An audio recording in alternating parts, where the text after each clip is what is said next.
स्वामी जी महाराज कहते हैं कि गुरु चेला व्यवहार जगत में झूठा बरत रहा, शर्म आती है, बंध जाते हैं, कहते हैं कि गुरु को नहीं छोड़ूंगा, क्योंकि हमारे शास्त्रों ने बताया ऐसा।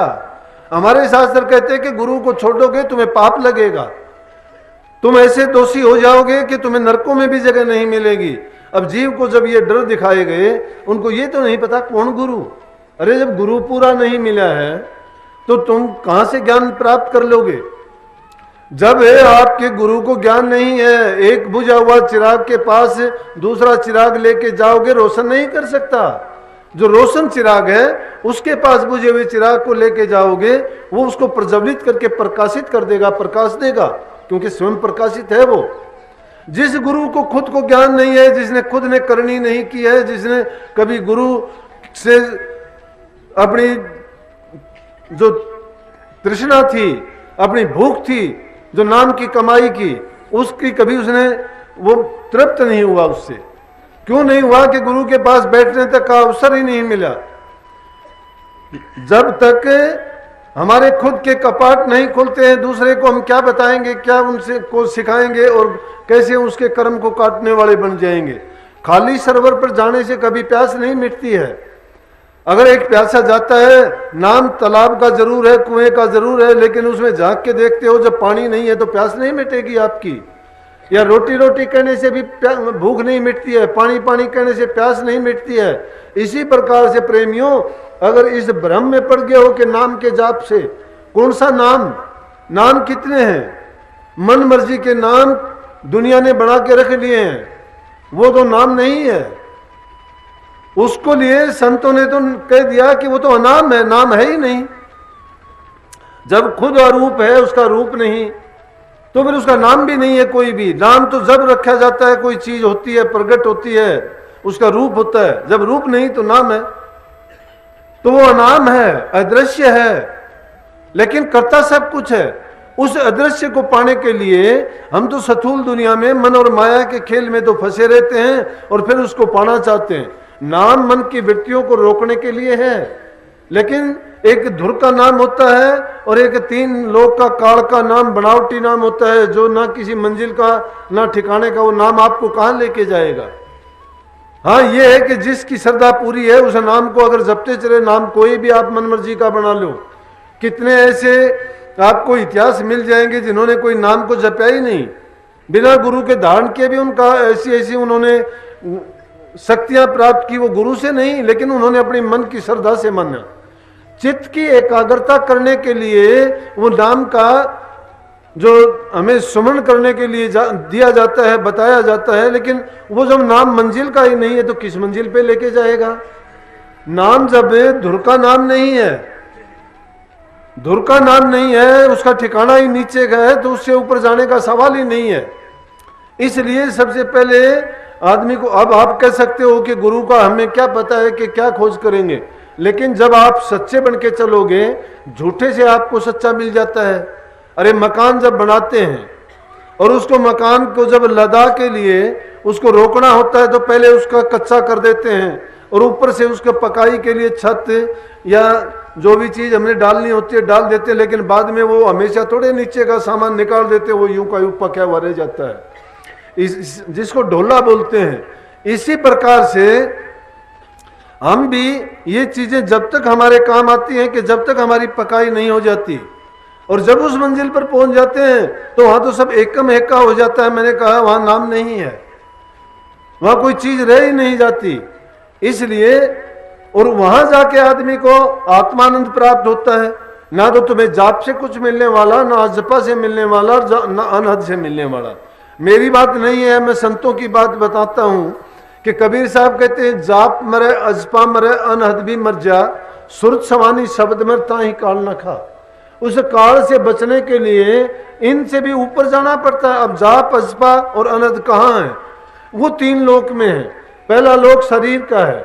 जब तक शरीर की बातों में, शरीर की हद तक तुम रहते हो तो वो क्या है कि जाप रहेगा उसमें। जाप में क्योंकि जीभ की जरूरत पड़ेगी, होठ की जरूरत पड़ेगी, कंठ की और दांत की जरूरत पड़ेगी।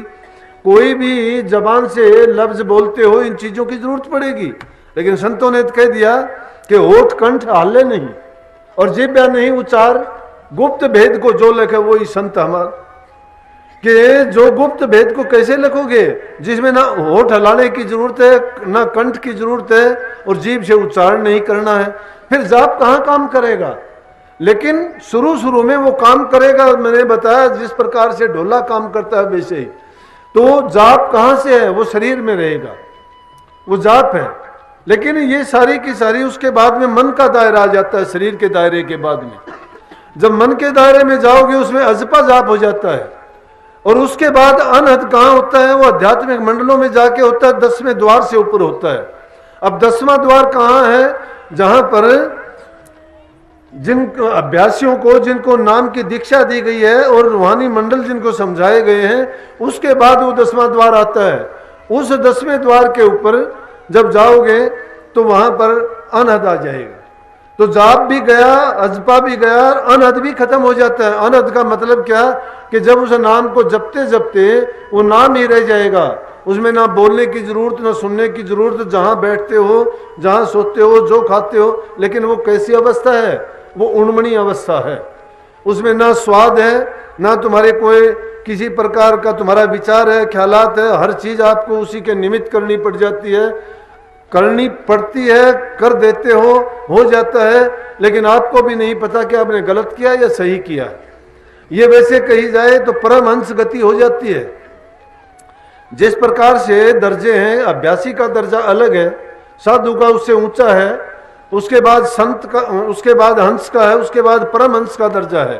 तो ये अवस्था जो हंस पद के साधक होते हैं उनकी होती है, कि उनको उसका पता ही नहीं होता है कि मैंने गलत किया, सही किया, मैंने खट्टा खाया, मीठा खाया। कोई जीव का, कबीर साहब के एक शब्द में आया है कि कहूँ सो नाम, सुनूं सो सुमन, खाऊं पीऊं सो पूजा। ये है कि सच्ची भक्ति की इतनी मस्ती, और इस हालत में चला जाता हूँ कि मुझे जो मैं काम करता हूँ उसके निमित्त होके करता हूँ, जो मैं कहता हूँ वही नाम है। कहूँ सो नाम, सुनूं सो सुमन, जो मुझे सुनाई देता वही सुमन है। खाऊं पीऊं सो वो पूजा में मेरा है, कि जब पूजा कर, कहने का मतलब है चाहे मैं खाता हूँ, चाहे मैं सोता हूँ, चाहे पीता हूँ, तो उसको पूजा मानो, पाठ मानो, सुमन मानो, ध्यान मानो, कि मेरी सभी अवस्था उसमें गुजरती है। आगे कहते हैं जहां जहां जाऊं सोए परकम्मा, जो करूं सो सेवा, जो सोऊं सो करूं दंडवत पूजूं और न देवा।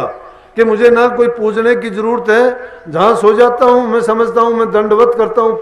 कैसे दंडवत करता है, कहीं मंदिर में गुरुद्वारे में जाके नहीं करता, कहीं तीर्थों व्रतों पे नहीं करता, जहां वो सोता है उसी जगह पे है।